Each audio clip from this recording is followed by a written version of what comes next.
Welcome to Fearless Females, where ambition meets resilience. Meet your guide, Lorie Jones, owner of Fearless Financial Advisors. Join her and remarkable women executives as they uncover the triumphs and transformative moments shaping extraordinary careers. Ready to be fearless? Let the journey begin. Good morning. So I'm so excited that you're joining us again today and listening to the podcast. Now, I don't know how podcasting works exactly. I have a producer that does it for me, but I do know that if I want more women to hear these amazing stories, that you have to go on to your podcast platform and follow or like or subscribe to the podcast. And so I'm asking, please, will you do that so that we can get bigger listenership and so that we can let more people share in these really cool stories of just amazing women doing really neat things. So today we're talking with Shannon Russell, and the thing that I liked most about her, she is a career coach for second act success. And this is what I liked the best about her. She has had a second act like 3 times now. She did one big, beautiful career that she did in producing and shows in Hollywood and New York.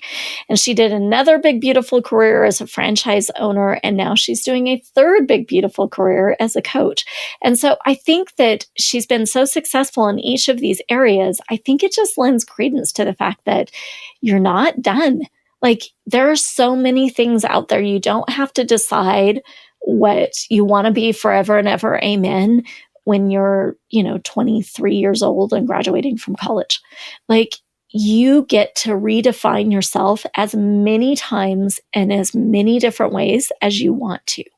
It may take just a little bit of planning, but I like planning. It might require a spreadsheet, and I love spreadsheets. So let's listen to her story and maybe get some inspiration or kind of momentum behind the idea that you're not done. Like, there's so much more out there for you. You can reinvent yourself as many times as you want to. Let's get started with Shannon Russell. Good morning, Fearless Females. I'm so excited to have Shannon Russell on with us today. She is a business coach for second act success, and I'm really excited about our conversation. Thank you so much for doing this for us, Shannon. Oh, thanks for having me, Lorie. I'm looking forward to it. So my first question is always, it's honestly my favorite. I love books, love everything about them. Tell me about your favorite book. Ooh, my favorite book is definitely Wicked. I've read it several times. I'm starting to read the rest of the series now. And so, yeah, I just love that world and just diving into it. I love a fiction book that you can just escape into. So, yeah, I know. Our lives seem to be so lots of pressure, lots of deadlines, lots of life and death decisions. So it feels like maybe a little bit of brain candy or a rest, right? Yes, exactly. So, but Wicked isn't the show Wicked that came out. It's different, right? It is. It's a story that the play and the movie were based on. And then there's several others. So I finished recently reading the second one, and now I'm going to forget the name of it. It's the second in the series. Son of a Witch, I think is the name of that one. So it's kind of what happens afterwards. And there's a couple more in the series. So yeah, it's just a feel-good escape, I think. I didn't even know there was a book behind that. Now I have to read it. Yep. Gregory Maguire is the author. All right.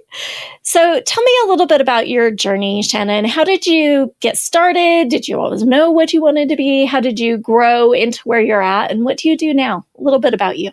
Sure. Yeah. So I wanted, since I was a little girl, to be in television. I wanted to work behind the scenes in Hollywood. And so I worked towards that, ended up becoming a television producer. And I did that for 16 years. I was on the West Coast in LA and then moved back to New York City. And then around the time I was about to have my second son, so I had a 3-year-old and then a newborn on the way, is when everything shifted. And I realized, you know what? I'm missing so much. I'm traveling. I'm working really long hours. My husband is a producer as well. And so something kind of had to give. And that's when I started thinking about a second act and what I could do with my skills and experience from producing television to basically produce my own life, produce something else. And so I started dipping my toe into entrepreneurship. I bought a franchise business. And so once I had my two little ones at home, I opened a franchise in my community. So I didn't have the commute into the city anymore. And I ran that franchise for over 8 years. I just sold it last year. And I saw tremendous success. And I saw that I was able to kind of take my skills and experience and bring those into something else. And then in the interim of doing that, other women in my area, my community started asking me, hey, can you help me? I want to start a business.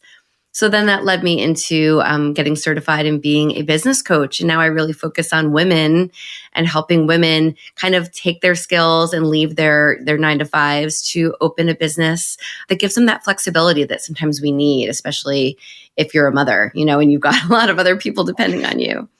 Oh, I know. I mean, how did you maintain television was huge. I mean, that's like a lot of hours and not regular hours either. And you had a 3-year-old before you're like, oh, I can't do it. And was there like a come to Jesus moment? You're like, oh my gosh, I can't do this anymore. Oh, yeah. There were several. Well, we had my first son when we were still living in Los Angeles, and we were, across the country from my family. So when he was about 6 months, we moved closer to my parents and my sister. And that was just nice to have that support. And so the nights when my husband and I were working really late, we had my parents to be with him. But honestly, Lorie, I missed his first birthday. I miss Halloween. I was missing dinner, bath, and bed more nights than I care to remember. And it was just weighing on me. So those first 3 years were a lot. And then I think there was something with the birth of my second son, or the soon to be, where everything was culminating in my head. And I was trying to reason with, well, this is my dream job. Like, I worked so hard to get here. How can I just step away? And there was a moment, I write about this in my book because it was so impactful. And basically, I was about to go interview Taylor Swift. And this was, now maybe 10 years ago. Yeah, my son is 10. So yeah, just about 10 years ago. So it was before she's like the Taylor that we know now. But still, my team and I, we were working on an entertainment news show in New York City. We were about to go interview her, but that would mean that I would miss Beth and picking up at daycare and all of that. So I just decided at the last minute that, nope, you guys go without me. I'm going to catch the bus and go back to the suburbs and pick up my son. And in that moment, I realized I didn't feel any twang of jealousy or like, oh, I'm missing out on this. I really had this moment, high heels, 8 months pregnant, running through the Times Square subway station to catch my bus, where I said, you know what? I've done that. I can check the box. I have to figure out what's next, because these kids are my next dream job, if you will, just being a really present mom. So I guess that was kind of my aha moment. Yeah. Yeah.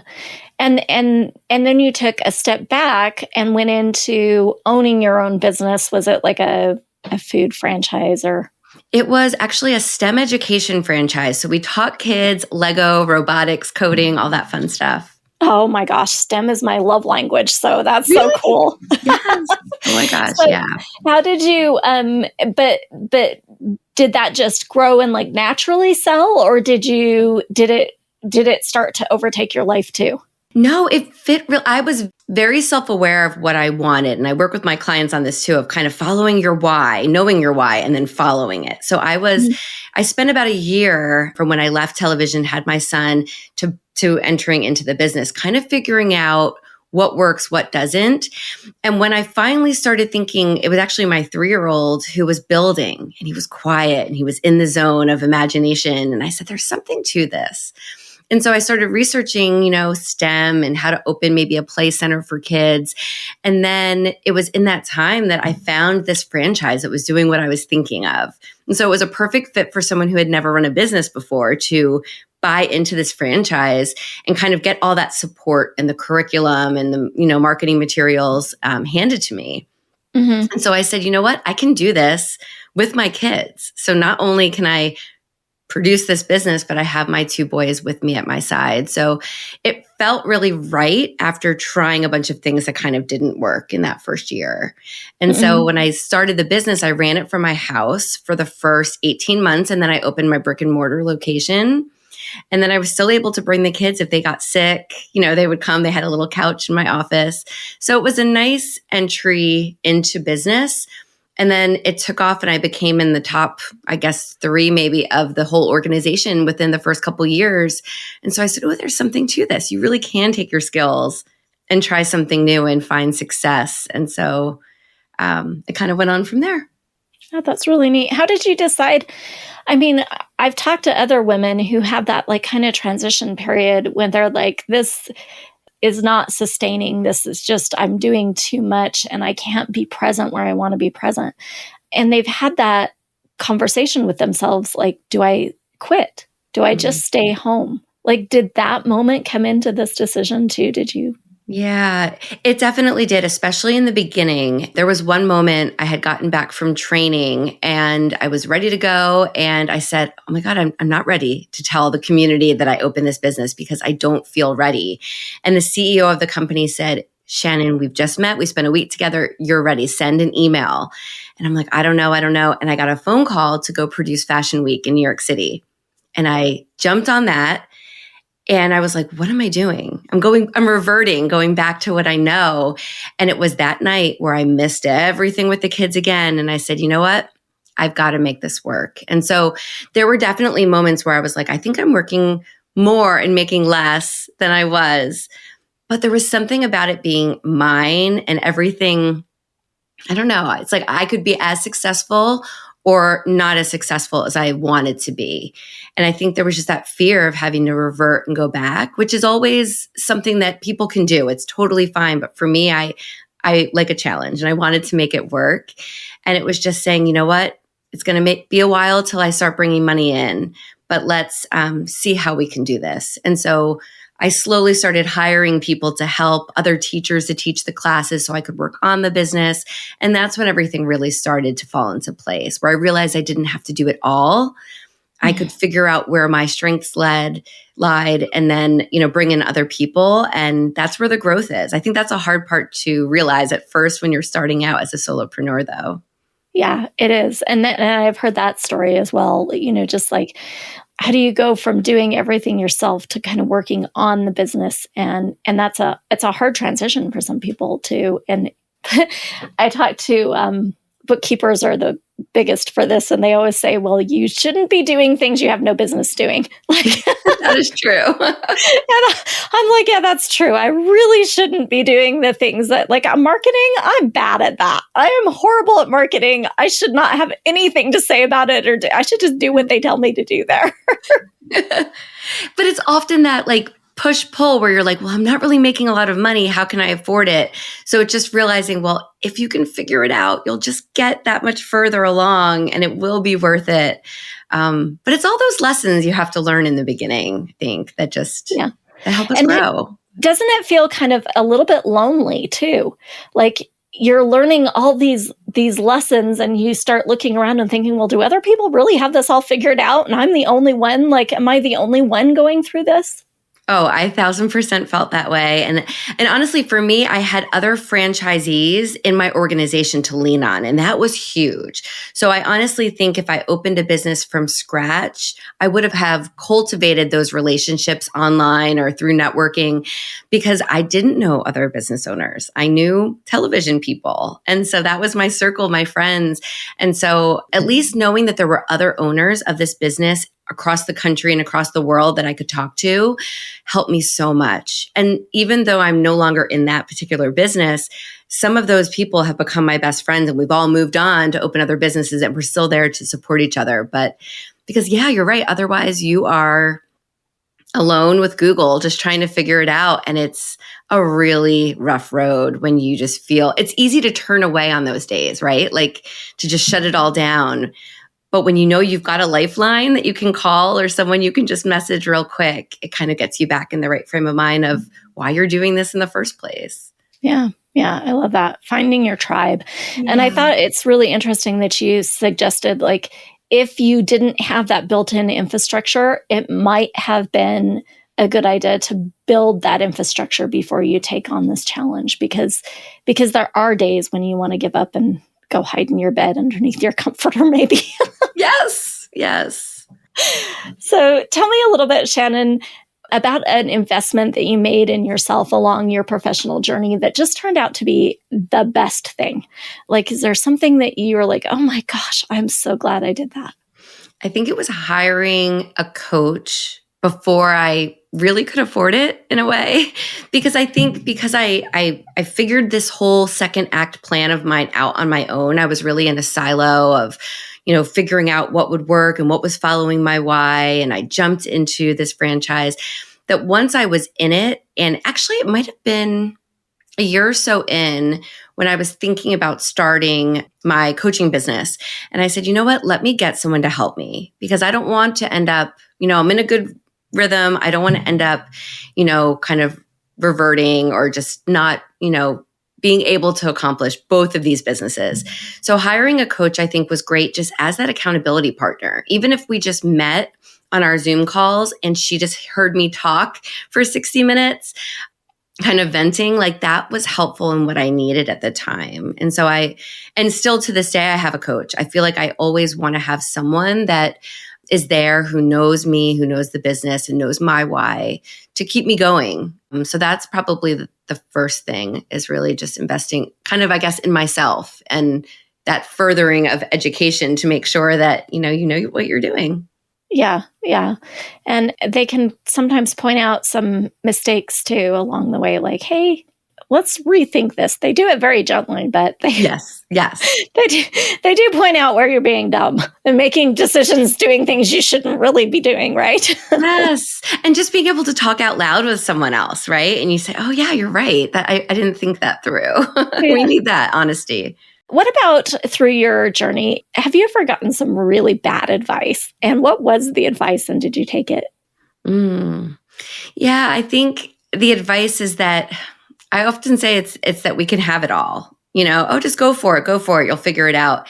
And I'm super optimistic. I'm 100% optimistic, glass half full.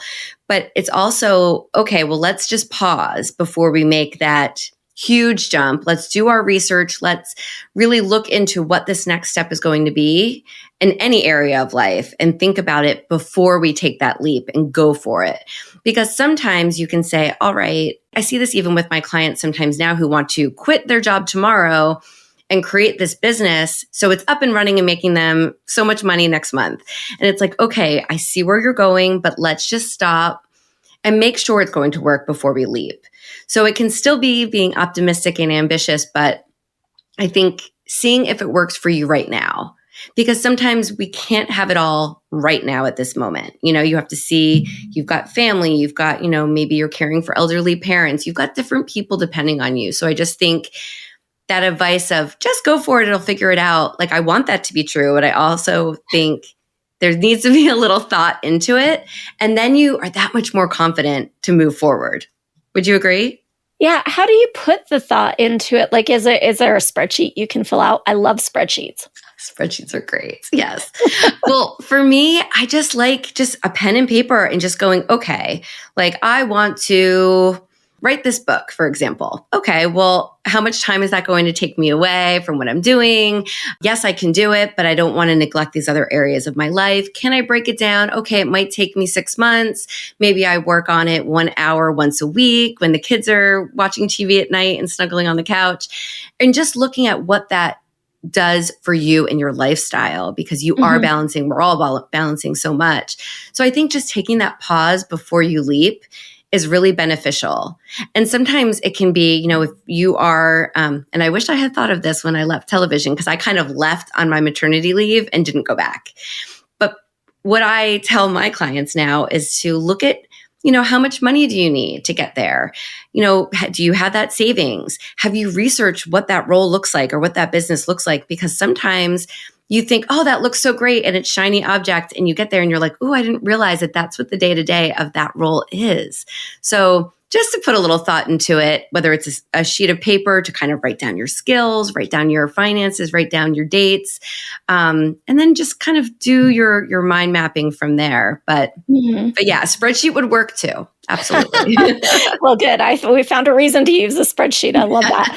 I think that's really valuable to look and see, like, to make some plans and maybe look and see if your values are aligning with what you're doing. I have so many times when I'm working with clients, they're telling me that this is their highest value. This is what they think is really important, but the life they're living isn't showing me that that's, that is their highest value. Like, spending time with family and raising kids, but they're spending, 20 hours a day at work and 4 hours a day commuting. So yeah. It's like a puzzle piece, wouldn't you think? Wouldn't you say, like, you're just kind of saying, okay, if this is your value and this is a current situation, how can I move some things around to get a little bit more value and a little bit less of this? And then it really can have a happy ending. You can get to that end result, but it's just looking at all those pieces. I think that's a really great example. Yeah. And I like the idea too of planning it out, kind of looking at them beforehand rather than flying by the seat of your pants, because I don't fly by the seat of my pants very well. No. I know. It's a great idea in theory. I've got like a 20-year plan, right? Right. I don't You're so organized. So what about a situation that you kind of look back on through your journey and you're like, oh, I really wish I knew back then what I know now, because I would have done that all differently. And I understand that, we don't necessarily live in this world of regret, but really the idea of a do-over is very appealing to me. I'm like, oh my goodness, if I could go back and do a do-over, I totally would. Yeah. Oh, I would too. And I love to live with like no regrets, but there's definitely situations. Well, you'll love this, but my big thing is working in TV. It's very freelance and project to project based. And there was never a 401k. There was never this. You had to do it all on your own. But when you're like in your 20s and you're partying in LA, like it's not on the top of your priority. So looking back now, knowing what I know now, I would have been saving, like my parents told me, right out of college for retirement. So I think whether you're a business owner or freelance consultant, whatever, you have to make that a super priority. And as you would probably advise, Lorie, is like take that out first, put that away first. And I didn't do that as early as I wish I did. And the other thing I would say too is knowing that to start a business. Like I'm noticing now more than ever, and we all are with the way the workforce is, that there's no longer stable jobs that are going to be around forever. And once you're in that job, you're just going to have it forever and everything's going to be great. So I advise my kids now is like, even if you become a doctor or a lawyer or whatever you end up doing, have a little something that's just yours on the side. And so looking back, I wish I started businesses even when I was producing TV, just to have that something and that truly was mine that nobody could take away, that I could build along on the side, like an active side hustle from a long time ago. So yeah. I love that idea. That is a really great, and I've really never put it into that like context before, but yeah, having something that you're passionate about, that you love doing, who's to say you can't do that while you're doing a normal career? And they might intersect, Yes. like I love finance. So there's probably something I can do as a side gig that feeds that love and that passion that I already have. Yeah, exactly. My son wants to be in medicine. He's very science-based. He's 13, but he also loves theater. And I'm like, you know what? You don't have to choose between the two. You can do theater on the side. You can start a business where maybe you're teaching kids on the side. Like the sky's the limit when you're thinking of it like that as you get into adulthood, I guess. Yeah. And that's a way of kind of expanding and opening up a bigger world. Yeah. I love that. I don't know why I never put that together before, but that's a really great idea. So what about, you told me the decision that you didn't love financially, but if you could go back and give yourself a high five for a really great financial decision in the past, what would it be?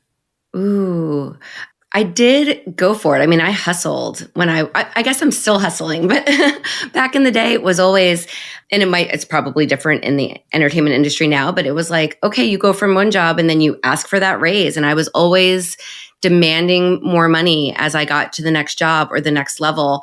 And I guess I did save. It just wasn't necessarily in my retirement fund, but knowing that like at the time, getting paid really well, save that money to be able to have the big wedding and do the things that you'd want to do. And then even as a business owner now, you're still hustling to kind of okay, what is my worth? And it's sometimes uncomfortable for a lot of people to charge what they're truly worth, but to be able to say, no, I'm worth it.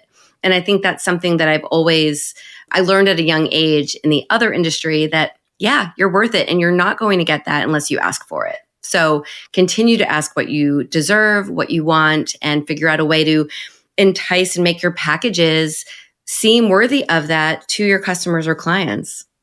Oh, yeah. So how do you do that? Like, so what are the specific things that you used to do to kind of show your worth to those companies that you were asking for? Because I have young women ask me that all the time. How do I know what I'm worth, but how do I convey that? Like, how do I get the raise? Yeah. Well, I've always, at least me and my friends were always very transparent, which I know sometimes in some circles is kind of taboo to talk about it. But if we were all producing on reality shows, like, let's talk about what these different companies are paying. And then to kind of say, okay, well, how do I work compared to the other people on my team? I'm always a yes girl. So, yep, I'll stay late. Yes, I'll do this. I've always been that way. And I think that shows extra value as well. So for anyone who's thinking about that, look at what you do. And are you going above and beyond to learn at additional trainings or stay after work for, whatever get-togethers there are, and use that, kind of keep a list of that, keep a spreadsheet, and just document all of those things that you do that are above and beyond and how you contribute to your team, so that when you do have that meeting 6 months, once a year, whatever it is, that you can say, hey, I've really done this. I feel that other people on the team are getting paid this. I think I deserve it. It doesn't hurt if you don't ask. And one other thing, from being someone who's hired many times in all of my different industries, is that it's often when you have someone at a position and they're doing such a great job, selfishly as the boss, you don't necessarily want to promote them. Mm-hmm. Because then they're not going to be in that position where they're really serving you well. And so there can be a lot of that in different industries too, where it's not until you voice that you want it that boss will consider you for that. So you really do have to speak up and let them know what your long-term plans are. And I think then they'll say, whoa, she really wants this. Okay. And it's top of mind. Have you seen that? Like, would you agree? Mm-hmm. Okay. Yeah. Yeah. And that's some of the things that I would advise my team members to do. I'm like, make a list of the things, like keep track weekly, of the things that you're doing, because it comes to that year-long, really in a lot of industries, it comes to that yearly performance review. Yeah. And you don't remember the good things you've done longer than 2 weeks ago, and your boss doesn't remember the good things you've done longer than 2 weeks ago. So, like it turns into a "what have you done for me lately?" rather than, you've been building your value this entire time, this whole time. Show up with those resources, asking for what you're worth. And I love the idea of being more transparent about what you're getting. I really love like the Glassdoor and the other options that you have online. Like, go look up your job description, see what someone else is offering for that, right? Yep, exactly. And look at your experience too, because if you've worked in that role or that industry for X number of years, you might be able to get a bump right from the start. Mm-hmm. Mm-hmm. Yeah. Good ideas. Mm-hmm. Shannon, what scared you the most when you started out on your career journey, if anything? Maybe you weren't scared. I was a scaredy cat. Mm-hmm. So, how did you, are you still scared of that today? Did you get over it? How, like that sort of thing?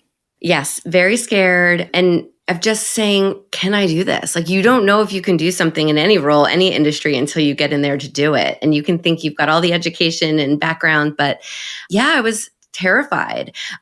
Starting off in TV, I just, found a great group of friends and mentors and really leaned into that. And again, going back to being that yes person, teach me. I wanted to learn everything, and finding that mentor that's a few steps ahead and really saying like, can I just sit in your office? Can we talk? Can you tell me about this? And then they like that. And so they're happy to have you and teach what they know. So that helped me ease in and kind of get my sea legs when I first started in TV. And really business is the same. You just start and you say, I have no idea what I'm doing here. Let's figure it out. And Yeah. And I feel like I'm still figuring it out, like, my second business in, but you just say, okay, I know I can do this. Let me learn. I'm all about learning. I'm all about taking a new course or joining a workshop or being coached, because I think that just helps me be better at how I can serve the people I work with. And so, yeah, just, I guess it kind of, the thread there is all mentorship, right? Having someone and learning as you go. It gives you that confidence to say, all right, I'm not doing so bad after all. Did you find different mentors? Did you stick with the same mentor? And how, like, this is a question I ask a lot too, like, how do you get that mentor? Like, what words do you use? Honestly, that's so funny that you say that, because as I'm thinking of this person, he was just one of my bosses when I first started at MTV, right out of college. And we worked on a lot of shows together and became like great, great friends. So I don't think we ever had the conversation of, can you be my mentor? But just, I was always around him and I just wanted to learn from him. And he kind of took me under his wing. And then when I moved to Los Angeles, that was in New York City. When I moved to Los Angeles, I was on a bunch of different shows, and it was just finding that producer, that person who was like a few steps ahead again, and just kind of being that sponge around them. So I think it doesn't have to necessarily be a formal thing, like we're going to talk once a month, but just, you know what, if I have an issue or a question, can I call you? And I always made sure to have really good relationships with bosses or managers and peers, just to be able to reach out and have those, really big on open communication. So I always wanted to be transparent in that way. And I've noticed what's funny is, even in the past couple of years, now I've been out of TV for over 10 now, and I've had people come up to me via LinkedIn. Usually I had this one girl who's now become a really close friend of mine, who wrote me, I'll never forget, it was on St. Patrick's Day this year. She wrote a message and tagged me saying this, talking about me, but saying, this woman has no idea the impact she has had on my life.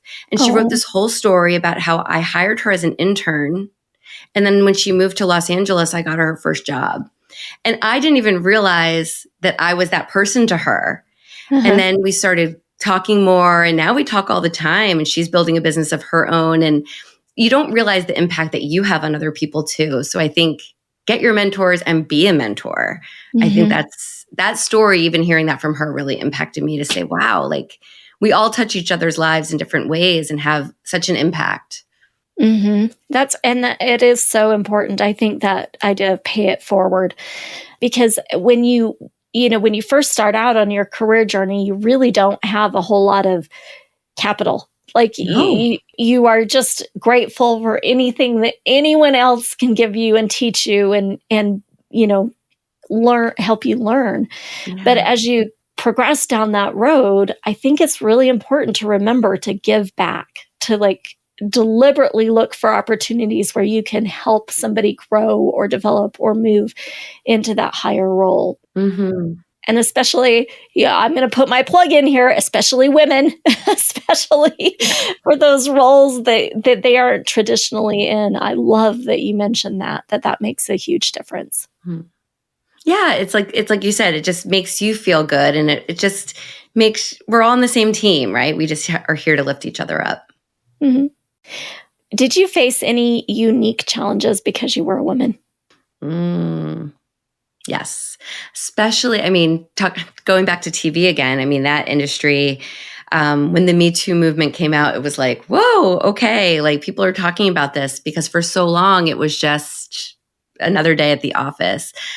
So definitely being passed over for certain things, or I was always told, which I'm sure a lot of your listeners will understand, and probably you as well, I was always told that I am too friendly or smile too much. And I would find, even when I was the exec or the boss on set, that people would go, mostly men, would go to the other men who were under me and ask their questions, because I was just a cute girl on set or whatever they would think. And it was always infuriating. And so that happened quite a few times. And so when I became a business owner, I was like, okay, I've got to, toughen up and make sure that everybody knows I'm the boss here and I'm the one to come to for answers.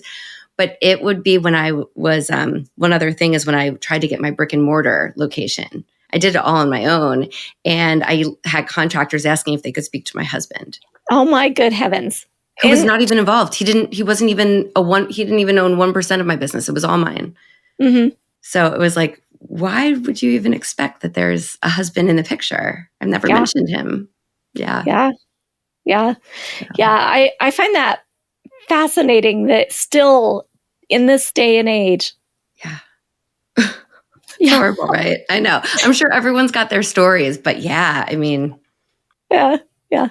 And with finance, it's actually so interesting that you mentioned that because there are a lot of problems with financing women-owned businesses where they're not getting a lot of the funding that male-owned businesses are getting, and a whole movement kind of built up behind that to help women grow business because it's one thing for someone to pass by you and go ask one of your juniors a question. It's another thing entirely to be passed up for funding for an idea that could change the world.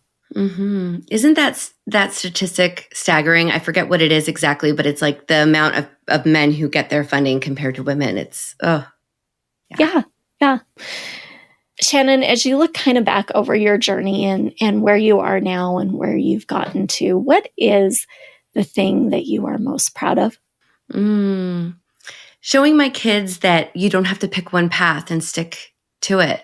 That you can pick a path, check the box, say, okay, I accomplished it. And then what's my next adventure? Because I know that's how I live my life. And I'm hoping that they get to see, wow, she's doing this and now she's doing that. And my mom's pretty cool. So I hope that they're getting to see that they too don't have to choose one path in their life. So I think that's what I would be the most proud of. I think that's really interesting. Even the idea of your business second act success, where the idea of that you're not quite done, that there's no limit on when you have to say, okay, well, I've had my success. Now I'm just coasting. If you don't want to, you don't have to be in that situation. No, I have 2 clients now who are building businesses so that they can have businesses when they retire. They're in their 60s and they're getting ready to retire and they just want to they don't want to just sit around and do nothing. So they're building businesses so that they can be active in retirement. And I think that is the coolest because like you said, you don't have to stop. No one's telling you to just go lie on a beach somewhere and do nothing. You can keep going. Yeah. Yeah. And you get quite bored. I work with a lot of retirees, and I'll tell you that first year is golden. They love it. It's wonderful. And then after that, they're like, but what am I going to do for the next 25? So, yeah. Right. And you're telling them, hey, you have the finances. You can go do it. What do you want to do? The world's your oyster. Yeah. Dream big. There are so many things, so many different ideas out there for you. So I love that your kids are getting that message early that they don't. And even if they do make a decision on what they want to be or what they want to do when they grow up, they can change. It can change too. Yep. Anytime. Any advice for a young lady who's just starting down this path that you're already so successful at? Oh, thank you. I just think it's important, and I never did this, but just to pause and talk to yourself along the way. And so if you're starting out, check in with yourself every 6 months or so and just say, am I happy? Am I happy with the way my career is progressing? Am I happy in this business? Whatever it is, because no one's going to stop you and let you move into a second act. You have to just make sure that you're living the life that you want to and that you're happy on your path. But sometimes when we take that pause and we turn inward and ask ourselves, we get the answers. And it might be just making a small little pivot. And I know a lot of younger people right out of college, spent all this money and time on a degree and they get into an industry and they realize, ooh, this isn't exactly what I thought it would be. And instead of panicking, I just want to say, you can take that break. You can take that pause and say, how can my education and my skills so far pivot into something else that will fulfill me a little bit more? Mm-hmm. Yeah, my daughter is 21. She just barely turned 21. Right. And she came in and she's heading down the path of marketing.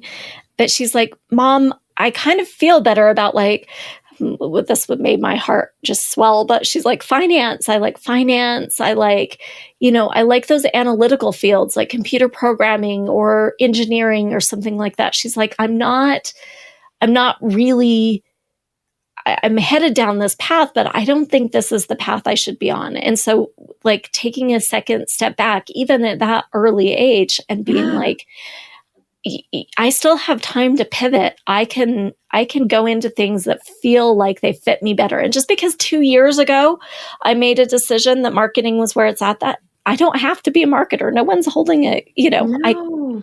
I can do what I want. And those skills can move with her into what she does want too. I think that's important to note, that like your education, whatever it is, those are all things that you're learning and you can take with you. So you don't have to throw them away. Those are still really valuable, aspects to yourself that you're bringing to a new role. Yeah. Yeah. Oh, I'm happy for her. Well, we'll see. We'll see what she ends up doing, but I think she is. I think she's looking more towards engineering than finance, and finance is my love language. So but I guess I'm happy to share an engineer with that field as well. So, yes. Well, thank you so much, Shannon, for spending the time and just chatting and talking about your journey and just giving us some ideas. If I have a young lady who wants to reach out to you, how does she get in touch? She can go to secondactsuccess.co. That's my website. There's a green button at the top where you can book a call with me, and I have free resources and a podcast and all of that as well. So would love to chat with her. Well, thank you so much. I really have appreciated it. Oh, it's been so much fun, Lorie. Thank you so much for having me. I appreciate it.